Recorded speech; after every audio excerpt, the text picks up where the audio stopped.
Ang salita ng Diyos ngayong araw ay mula sa Mga Gawa chapter 1, verse 6. Mga Gawa kapitulo 1 bersikulo 6. Tinanong nga siya nila nang sila'y nangagkakatipon, na nangagsasabi, Panginoon, isasauli mo baga ang kaharian sa Israel sa panahong ito? Ang kahulugan ng Mga Gawa chapter 1 verse 6.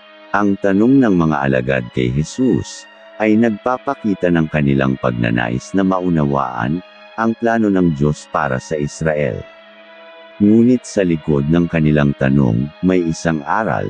Ang mga tao ay madalas naghahanap ng katiyakan at agarang kasagutan, subalit ang panahon at paraan ng katuparan ng mga pangako ng Diyos ay nasa kanyang kapangyarihan.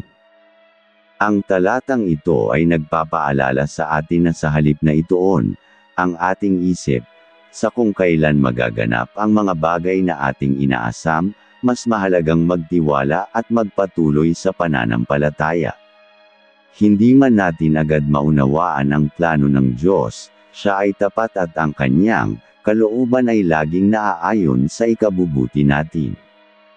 Mensahe sa tagapakinig.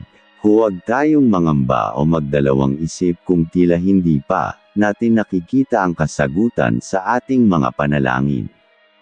Ang Diyos ay may takdang oras para sa lahat ng bagay.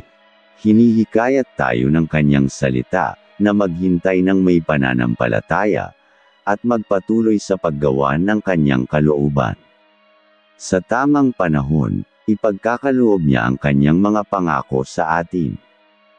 Ang panalangin ngayong araw. Aming Ama sa Langit, salamat po sa iyong salita na nagbibigay liwanag sa aming mga puso. Turuan mo kaming maghintay ng may pagtitiwala at huwag panghinaan ng loob sa mga panahon ng pag-aalinlangan. Naway maging matibay ang aming pananampalataya, at patuloy kaming maging tapat sa iyong gawain. Ipaalala mo sa amin na ikaw ang may hawak ng lahat ng bagay, at ang iyong plano ay laging mabuti. Amen.